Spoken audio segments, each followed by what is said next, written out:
come and sit by my side, and I'll tell you with pride a most wonderful, fanciful tale of a handsome young knight, and the beast he would fight, and the terror to fall should he fail. There was a small town named Troubadour down, and they were in a horrible fix. Beast would come down and then roam through the town. You know, peasants and beasts just don't mix. The townspeople cried, "Oh, we don't want to die! Oh, Lord God, send some help right away!" Well, the Lord heard their cry, so he sent a nice guy to help them out that very day.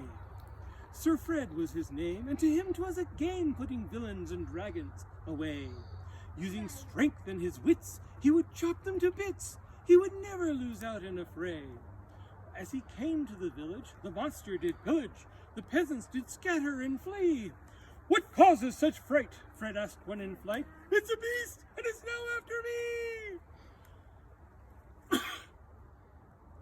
Fred sent him on past, for he knew that at last this town was in need of his aid. His stomach was lean, and a freelance 'twould seem of starvation was only afraid. Or even the nightmare.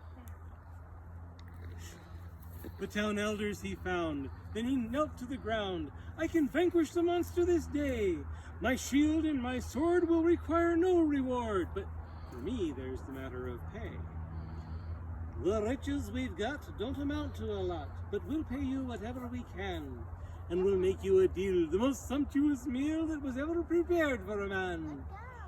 Add a roof o'er my head, and the beast is as dead, and begin to prepare that meal soon. For it's 9 o'clock now, and I certainly vow that this beast will be dead before noon." They all wished him luck. Then he silently snuck to take the foul beast by surprise. Then he heard a loud roar, like he'd ne'er heard before, and the beast was before his own eyes. "I cannot believe this is what I perceive. Does this beast keep the whole town at bay? He's the size of a hog, or perhaps a large dog. I'll make easy money this day." He circled round back to design an attack. "He'll not take a full thrust of my sword." But still, thought the knight, I should keep out of sight. I can now almost taste my reward.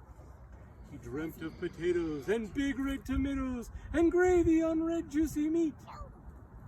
As he thought of it proudly, his stomach quite loudly did growl from his longing to eat. The beast turned his way and caught him at bay.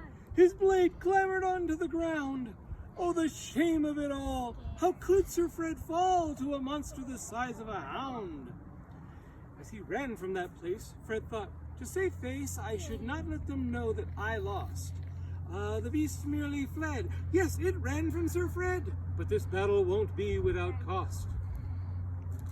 For he knew that the town would most certainly frown on his asking for money that day. The beast was not dead, so the mighty Sir Fred started quietly sneaking away. Or eating away. Just then the beast roared, twice as loud as before, and the peasants began to vamoose. "What has happened to Fred? Perhaps he is dead, and the beast is again on the loose." As they ran far and wide, seeking some place to hide, one gentleman fell to the ground, and there neath the stair saw the curly brown hair of the freelance just crawling around. "Ho, what's this I see? Doth our great freelance flee? Do I see our brave knight run away?" The man grabbed Sir Fred's leg, but the knight did not beg, though he would stand his ground on this day. "It's true I did run, for the fight I'd not won, and the beast overcame me with ease. But I'll now behave bravely." Frey said this quite gravely. "On return, and this monster I'll seize." Together they planned. Then the metalsmith man made for Fred an unbreakable sword, for they'd planned how the town could help bring the beast down, and they all could then share the reward. Then they fashioned a net, it was mighty, you bet, for to capture the hideous beast. The men laid it down in the square of the town, and they were not afraid in the least. Then the mighty Sir Fred stood his ground at one edge, and he called to the troubadour beast, "Come and show us your face, you old monstrous disgrace!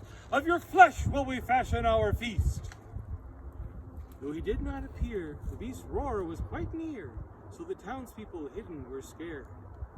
Just suppose Fred is killed, and the beast is not filled, will we then be its hideous fare?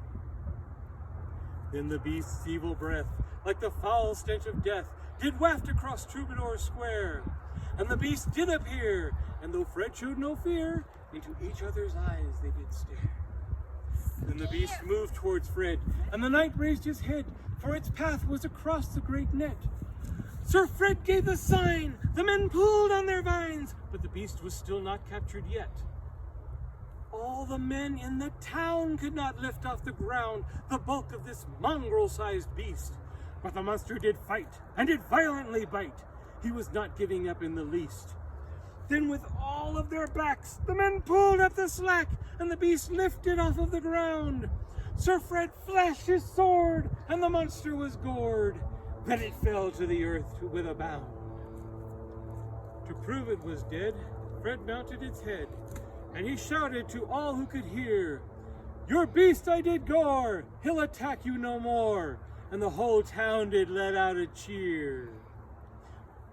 The monster now beaten, Fred's thoughts turned to eaten. The whole cheering town did agree. A feast was prepared, 'twas a delicious fare, and they feasted because they were free. The town elders gathered and told Fred, "We'd rather you'd stay and with us make your home." But Fred said, "My friends, your threat is at end, and I am a man who must roam. For you see I'm a knight, and I'm needed to fight, but you people have learned a great fact, that each can be brave, from a knight to a knave, if together in union you act." Fred picked up his pack, put his shield on his back, and headed off into the hills. And if monsters be there, then let them beware, for Sir Fred conquers all that would kill.